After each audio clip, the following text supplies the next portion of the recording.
Welcome. Today, we're going to learn how to unstar a form in Google Drive, an essential skill for keeping your files organized and easily accessible. If you've starred too many forms and want to declutter your starred list, follow these simple steps. First, open the Google Drive app on your device. This can be done on your computer or mobile device. Once you have the app open, you'll be greeted by your file list, which includes all your documents, spreadsheets, and forms.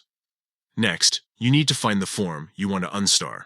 Scroll through your files or use the search bar at the top of the screen to locate it quickly. Once you've found the form you want to remove from the starred list, look for the three dots next to it. These dots represent more options for that specific file. Now, it's time to click on the three dots next to your selected form. This action will open a menu with several options related to that file. Among these options, you will see Remove from Starred.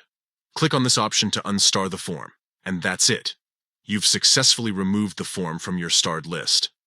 This process not only helps in organizing your Google Drive, but also makes it easier to find the files that truly matter to you.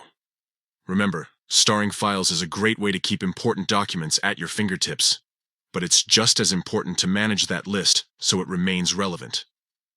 By following these steps regularly, you can maintain a tidy and efficient workspace in Google Drive. Thank you for joining me today. I hope this guide has helped you streamline your Google Drive experience. Don't forget to check out more tips and tricks for using Google Drive effectively.